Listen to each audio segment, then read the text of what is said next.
It's the Real Estate Podcast, brought to you by ANZ Home Loans for financial well-beings. Hey, welcome back to the Real Estate Breakfast, your property radio channel around Australia as we continue with our weekend. Sunday morning, hope you're getting breakfast made for you if you're lucky enough. June the 22nd. And if you've had a busy week, you're probably just chilling out today in preparation for another week starting off tomorrow. Yes, let's enjoy our Sunday while it lasts. Well, we've had a very busy 7 days. We kicked it off on Monday with Sharon Lish talking about Moreton Bay there in Queensland. Simon Kustenmacher was here. We had Patrick and Susie in Perth. Long-time listeners writing in to tell us that they were moving from Perth to Buderim on the Sunshine Coast to be close to the grandchildren. Antoinette was talking about Narellan, which is close to Camden in New South Wales.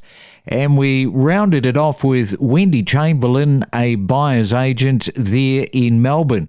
So yes, a very busy week here on the Real Estate Breakfast, and that is all coming up next. Grab your weekly dose of inspiration to help build a real estate portfolio. We talk to the best in the business every day. Learn from the professionals and know your property with us. You would probably make a really good auctioneer. Is that something you've thought about? I have thought about it, but I think I still prefer helping people purchase homes and rent homes and do that sort of stuff. Auctioneering is good, but I think I might lose my voice after a little while, actually. Yeah, and I think, as far as time management skills when it comes to school teachers, because that's, at the end of the day, you've got to have great time management, regardless of what industry you are in. But coming from a school teaching background, yeah, that is very, very transferable. If you are a school teacher and you're listening to this podcast, what would you advise fellow school teachers? What would you say to them if they're thinking about getting involved in real estate? Back yourself, trust yourself, because one, as you said, time management, you'd be able to put yourself in a position, because it's very self-directed being in real estate. You need to be able to put down your plan for the day and stick to it. And teachers are used to that because that's all they ever do is stick to a plan every day. And the other thing would be with your personality, you'd be able to talk to a lot of people and understand and have empathy and have understanding of a lot of different situations, in which every time you come across a different client, there's always a different situation of why they're selling or why they're buying. A very good answer. Now let's talk about Narellan. I mentioned this at the top. This is very close to Camden. Not everybody probably have heard of this suburb. Just tell people a little bit about where it is, etc., and why it has sort of grown. So Camden itself has been here for a long time as a suburb, very historical suburb, a lot of historical churches and buildings in the area. It's at the end of Camden Valley Way, so Camden Valley Way starts all the way up near close to Liverpool area, coming down through the southwest. What we have now between Liverpool and Camden is a lot of development that's happened on either side, which used to be once farmlands, is now just a lot of houses which have been built. Yeah, I mean, my wife washes her hair quite regularly during the week. It is like military maneuvers. This has been a topic of discussion for a while. I'm not that convinced, to be very honest with you. My hair, when I look at it, it's obviously thinning with age, but apart from that, I know that she spends a lot of money with sort of filters and what have you before anything actually happens. So I've never seen any changes from her. Now, it could be because she's counterbalancing it with all these filters, but you'd think that if there is a problem, you'd have the problem first and then you go to try and resolve it. But with her, she went straight in with filters and creams and shampoos and all the rest of it. And I've never seen any difference. Yeah, well, that's because she started from the get-go. She's very smart, Jax, isn't she? Well-prepared woman. Possibly, but maybe there wouldn't have been a problem.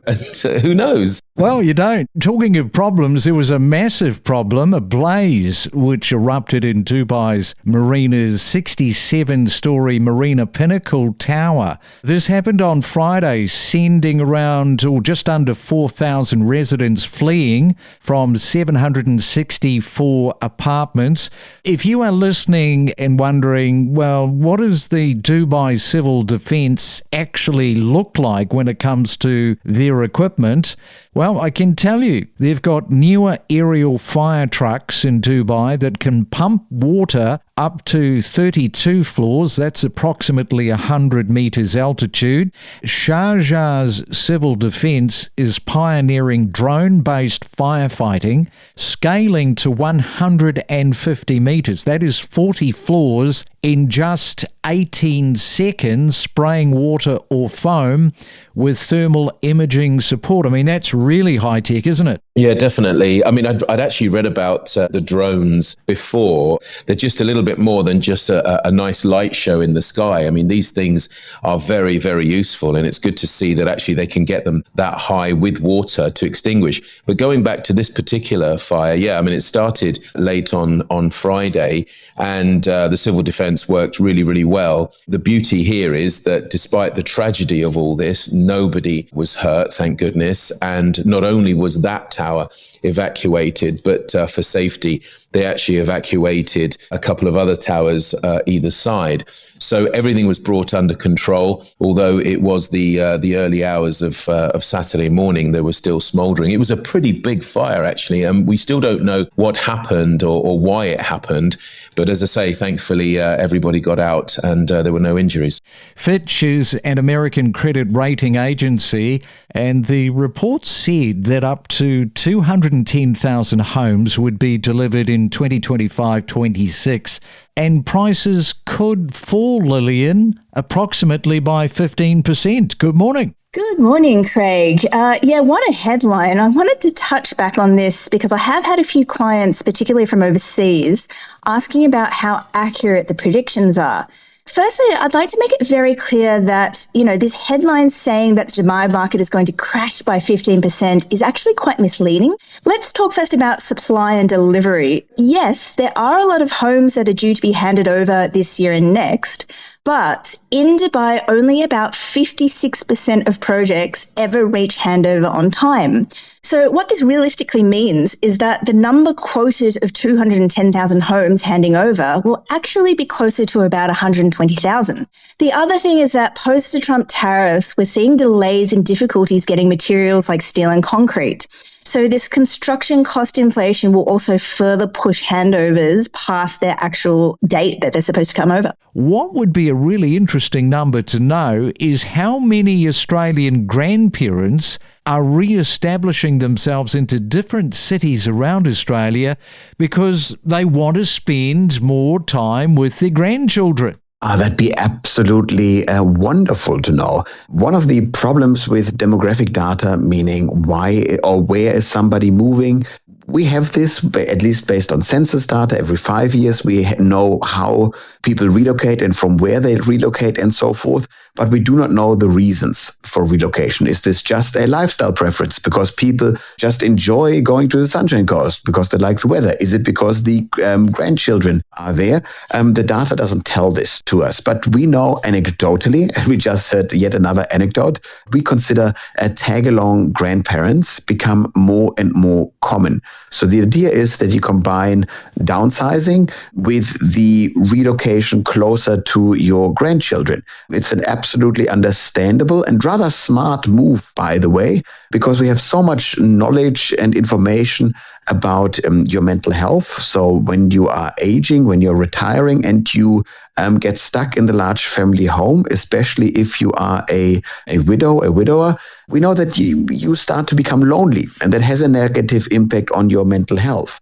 Now let's switch gears a little bit. Average house dwelling price the other day, that number came out $1 million, and I'll get you just to explain because sometimes people get a little bit confused with median house price and average dwelling house price. So yeah, $1 million, big number. Exactly. So what we heard here, the announcement, is a rather unusual measurement. So we get used to the median house price, and the median measures the price of all the dwellings that have been sold. All those houses get lined up in a big fat row, and the house price exactly in the center of this big line, that is the median, it is the middle price. It is very different from the average, because if you just have $100 million super sexy luxury villa, it would inflate the average number. And so to make sure that those outliers are not in the data, we measure the median usually. So median house price is what you would be used to. The measure that was announced, I think last week, was the average dwelling price. So we're not just looking at houses, we're looking at apartments, flats as well. And if you take all of the units, houses sold, and you add up all the money divided by the number of dwellings, we now are over $1 million. Not that long ago, we were talking about container homes, shipping homes, these 40-foot containers being turned into little, small, tiny homes. And Simon, I know that we have spoken in the past about doing things at scale, massive factories being built around Australia. This is a really smart approach, of course, speeding up just how many homes that you can deliver. But I'd be interested in your thoughts on container homes, because this is starting to catch fire somewhat. Exactly. It targets a very specific niche.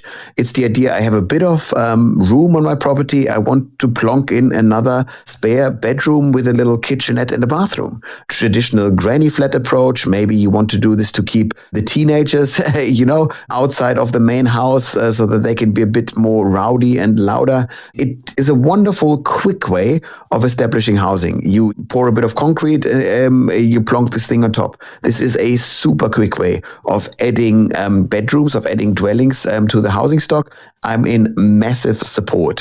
We do not have enough diversity in the housing market, and this fills exactly this particular need. I think it's an enormous boost to their esteem, to their ability, their capabilities. The first one is hard to get, and once you get it, it's great. But when you get that next one or subsequent ones, it does say that you've got a strategy that's working and that you've planned for. And yeah, it's a great thing, great feeling. Have you struck that before, where somebody is bought from you and there is that self-doubt where they're saying, oh, Sharon, I'm not too sure if I'm doing the right thing here.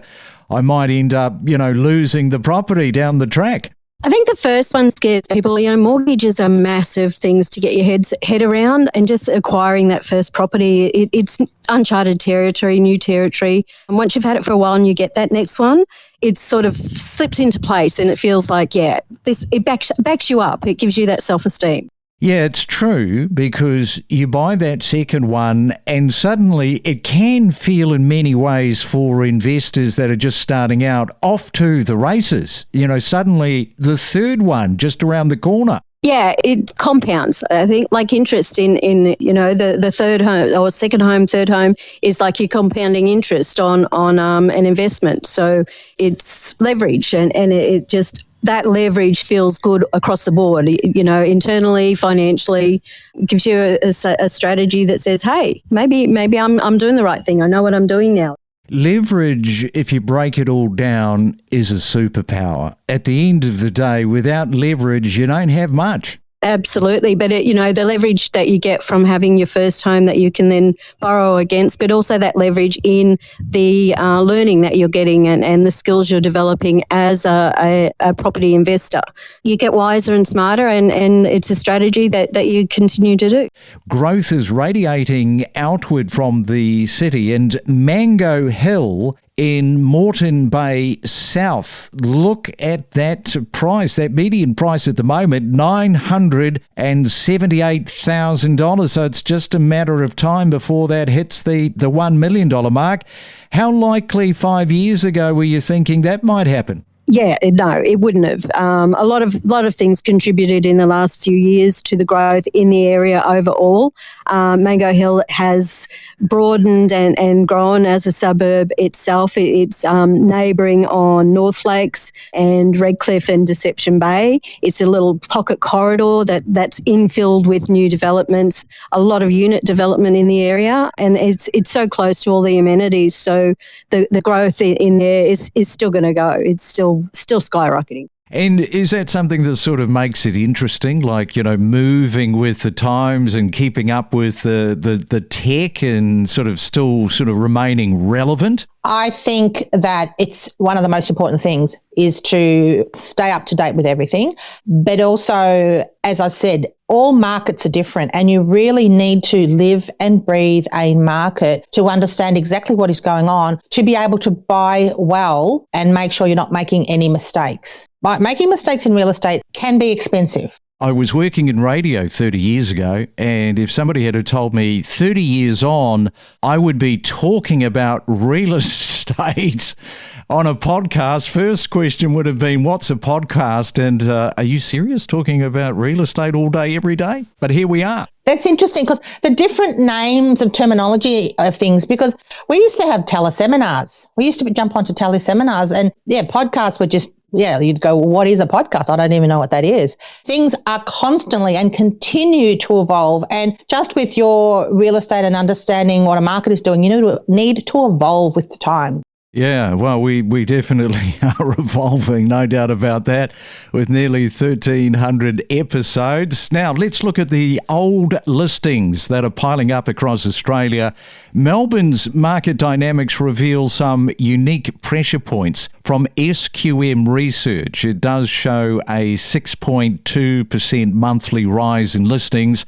That is over 180 days, driven by over-ambitious sellers hanging on to inflated prices. How much of that problem are you seeing with these vendors just trying to, get that top dollar that has probably passed them by? Well, I have a saying that I say to people, it's funny. So when we're working with a first-time buyer, they want the prices to drop. But as soon as you buy a house, you want prices going up. So you're dealing with people that own real estate, the vendors, and obviously they're wanting to get as much money as possible. Unfortunately for them, it depends on the market forces at any given time. If the market is not letting them know that is where the value of the property is, the problem that they're facing, which is why we're sometimes seeing such long times that properties are on the market, is they're not actually being realistic about the prices. Part of the reason why a property may languish on the market for longer is it takes time for the vendor to get their head around the fact that they're not going to get the price, their dream price that they thought they would get. We connect you to the best real estate information across Australia. The Real Estate Podcast.